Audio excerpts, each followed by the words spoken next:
ನರಜನ್ಮ ದೊಡ್ಡದೈತೆ, ಪಾಪದೊಳಗೆ ಬಿದ್ದು ಸಾಯ್ತೆ ಅಂದರು ದೊಡ್ಡವರು. ಯಾರನ್ನೋ ಮೀರ್ಸೋಕೆ ಬಂದಿಲ್ಲ ನಾವಿಲ್ಲಿ. ಅವ್ರು ಮೀರ್ಸ್ಬಿಡ್ಬೇಕು, ಇವ್ರು ಮೀರ್ಸ್ಬಿಡ್ಬೇಕು, ಅಟಕ್ ಬಿದ್ದು ಜೀವನ ಮಾಡಿದ್ರೆ ನೆಮ್ಮದಿ ಕಳ್ಕೊಬಿಡ್ತೀವಿ. ಸಾದಳ್ಳಿ ಅಂತ ಗ್ರಾಮದಲ್ಲಿ ಅಣ್ಣ ತಮ್ಮಂದ್ರಿದ್ರು.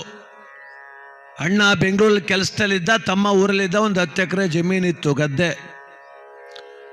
ಅಣ್ಣ ಒಳ್ಳೆ ಸಂಪಾದನೆ ಮಾಡ್ತಿದ್ದ, ಆದರೂ ಊರಿಗೆ ಬಂದು ತಮ್ಮನ ಮನೆಯೆಲ್ಲ ಕಟ್ಸ್ಕೊಟ್ಟ. ಒಂದು ದಿವ್ಸ ಫೋನ್ ಮಾಡ್ದ ಅಣ್ಣ ತಮ್ಮನಿಗೆ, ತಮ್ಮ ನಾಳಕ್ಕೆ ಊರ ಯಜಮಾನ್ರು 4 ಜನ ಸೇರಿಸ್ಬಿಡಪ್ಪ ಅಂದ. ಯಾಕಣ್ಣ ಅಂದ. ಯಾಕಣ್ಣ ಅಂದರೆ ಮಕ್ಕಳು ದೊಡ್ಡವ್ರು ಆದಕ್ಕನಪ್ಪ, ಹಿಂಗೆ ಇರೋಕ್ಕಾದದ, ಅದೇನು ದೊಡ್ಡವ್ರ ಸಮ್ಮುಖದಲ್ಲಿ ಭಾಗ ಮಾಡ್ಕೊಂಬಿಟ್ರಾಯ್ತು ಅಂದ. ಹೋಯ್ತು ತಮ್ಮಂಗೆ ಜೀವ.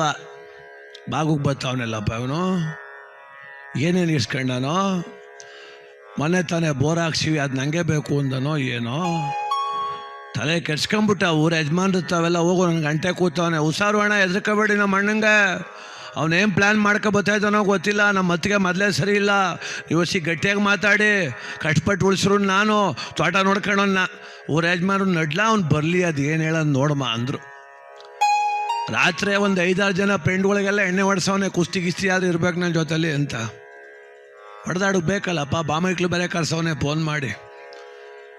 ಏನು ಅಣ್ಣ ಬಂದ, ಏನಿಲ್ಲ ಮಗ, ಊರ ಯಜಮಾನ್ರಿಗೆ ಹೇಳು ಅಂದರೆ ಊರು ಜನ ಎಲ್ಲ ಒಂದೇ ತಾಗ ಸೇರಿಸಿದಿ ಅಂದ. ಬೇಕಂಬ, ಭಾಗ ಮಾಡ್ಕೋ ಬೇಕನ ಅಂದ. ಇರಲಿ ನಡಿಯಪ್ಪ. ಕೂತ್ಕೊಂಡ್ರು. ಊರ ಯಜಮಾನ್ರು, ಏನಪ್ಪ ಏನೋ ಭಾಗ ತಗೋಬೇಕು ಅಂದಂತೆ. ಹೌದಲ್ವ ಸ್ವಾಮಿ, ನಾನು ನನ್ನ ತಮ್ಮ ಚೆನ್ನಾಗಿವಿ, ನಾಳಕ್ಕೆ ನನ್ನ ಮಕ್ಳು ಹಿಂಗಿರ್ಬೇಕಲ್ಲಪ್ಪ, ನನ್ನ ಮಕ್ಕಳು ಬಂದು ನನ್ನ ತಮ್ಮನೊಂದು ಜಗಳ ಆಡ್ಬಿಟ್ರೆ ನನಗೆ ಅದೇ ಭಯ, ಅದಕ್ಕೆ ಬಂದಿವನೇ ಅಂದ. ಹೀಗಾಯ್ತು ಬಿಡು, ಈಗ ಒಂದು ವರ್ಷದಲ್ಲಿ ಮನೆ ಕಟ್ಟಿದ್ದೀರಿ, 1 ಎಕರೆ ಗದ್ದೆ ಅದೇ, ಇವೆಲ್ಲ ಭಾಗ. ಯಜಮಾನ್ರೆ, ನಾನು ಅದಕ್ಕೆ ಬಂದಿಲ್ಲ ಕಣ್ರಪ್ಪ, ನಾನು ಅದಕ್ಕೆ ಬಂದಿಲ್ಲ. ನೀವೆಲ್ಲ ನಮ್ಮೂರು ಹಿರೀಕರು, ನಾನು ಎಲ್ಲೋ ಸೇರ್ಕೊಂಡಿವ್ನಿ.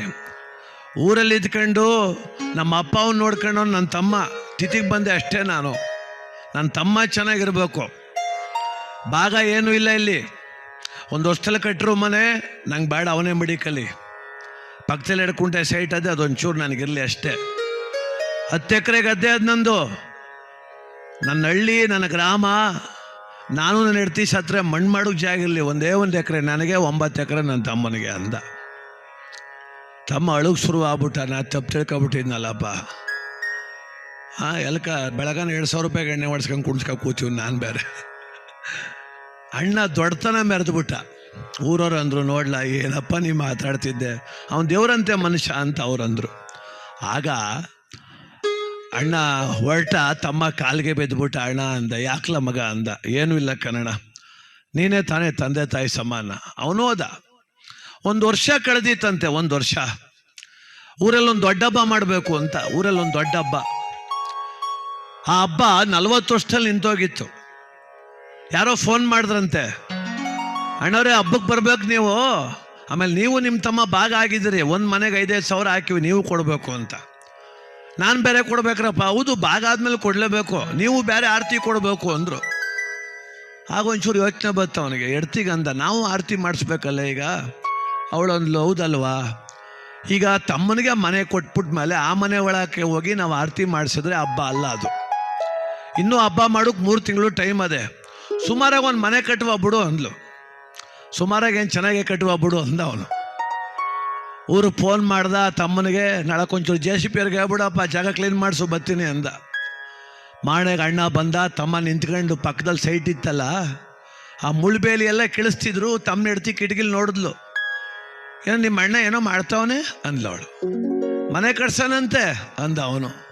ಹಂಗೆ ಅಂತಿದ್ದಂಗೆ ತಪ್ಪಲೆ ರಪರಪ್ನೆ ತಗೋ ಶುರು ಆಗೋದ್ಲು ಅವಳು. ಇದ್ಯಾಕೆ ಅಂದ. ನೋಡ್ದ, ಕೊನೆಗೂ ಎಂಥ ಕೆಲಸ ಮಾಡ್ದ ನಿಮ್ಮ ಅಣ್ಣ ಅಂದ್ಲು. ಏನು ಮಾಡ್ದ ಅಂದ. ನಮ್ಗೆ ಹಳೆ ಮನೆ ಕೊಟ್ಬಿಟ್ಟು ಹೊಸ ಮನೆ ಕಟ್ಟಿಸ್ಕೊತಾವನೆ ಅಂದ್ಲು ಅವಳು. ಹಳೆ ಮನೆ ಇಲ್ಲ ಈಗ ಮನೆ ಕಟ್ಟು 1 ವರ್ಷ 8 ತಿಂಗಳಾಗದು. 2 ವರ್ಷ ತುಂಬಲಿಲ್ಲ. 1 ವರ್ಷ ಅಲ್ಲ, 1 ತಿಂಗಳಾದರೂ ಹಳೆ ಮನೆಯೇ, ಹೊಸ ಮನೆಯೇ. ನಂಗೆ ಗೊತ್ತು ನಿಮ್ಮ ಅತ್ತಿಗೆದೇ ಪ್ಲ್ಯಾನು. ನಮ್ಮ ಮುಂಚೆರೆ ಮಾಡಿ ಮನೆ ಕಟ್ಕೊಂಡು ಮೆರೆದಾಡೋಕೆ ಮಾಡ್ತಾರೋ ಕತೆ ಇದು ಅಂತ ಅವಳು. ನೀನು ಯಾಕೆ ಇಲ್ದಿರೋದೆಲ್ಲ ಯೋಚನೆ ಮಾಡಿ. ಇಲ್ದಿರೋದಲ್ಲ ಮುದವಿ, ನಿಂಗೆ ಏನು ಗೊತ್ತಾದ್ದು, ಕತ್ಗೆದಂಗೆ ಐತಿ ಅಷ್ಟೇ. ನಿಂಗೇನು ಗೊತ್ತಾಗೋದಿಲ್ಲ. ನಿಮ್ಮ ಅತ್ತಿಗೆ ಇಷ್ಟು ಅಪ್ಪಕ್ಕೆ ಅಂತೇಳಿ ನನ್ನ ಸುಮ್ಮನಿರು ಆಯಿತು, ಸುಮ್ಮನಿರು ಅಲ್ಲ ಹೊಸಿ ನಾನು ಹೇಳ್ದಂಗೆ ಕೇಳು ಅಂದ್ಲು. ಏನು? ನಾವು ಹೊಸ್ಮನೆ ಕಟ್ಮ ಅಂದ್ಲು. ಹೊಸ್ಮನೆ ಕಟ್ಮ? ಇರು ಮನೆ ಕಿತಾಕು ಅಂದ್ಲು. ಅದೇ ಯಾರೋ ಉಗಿತಾರ ನಮ್ಮ ಅಷ್ಟೇ. ಈಗ 1 ವರ್ಷ 8 ತಿಂಗಳ ಮನೆ ಕಟ್ಬಿಟ್ಟು ಕಿತಾಕು. ಅವ್ರ ಮುಂಚೆರೆ ಆಟಕ್ಕೆ ಬದುಕ್ಬೇಕು, ನಾವು ಛಲಕ್ಕೆ ಬದುಕಿದ್ಮೇಲೆ ಬದುಕು ಯಾಕಿದು ಅಂದ್ಲು. ಅಲ್ಲ ಕಣಮಿ, ದುಡ್ಡು ಹೇಳ್ತಾರನೆ, ಸಾಲ ಮಾಡಿಕಟ್ಟು ಗಂಡ್ಸಲು ನೀನು ಅಂದ್ಲು. ಕೆಲಸ ನೋಡು, ಹಾಗೆಲ್ಲ ಆಗೋದಿಲ್ಲ ಅಂದವನು. ಹಂಗಂದಿಯಾ? ನಿಮ್ಮ ಅಣ್ಣ ಆಯ ಹಾಕ್ಸುಕ್ ಬರಲಿ, ಅವತ್ತೇನು ಹೆಣ ಕಸ ದೊಯ್ತೀನಿ ನಾನು ಅಂದ್ಲಿ.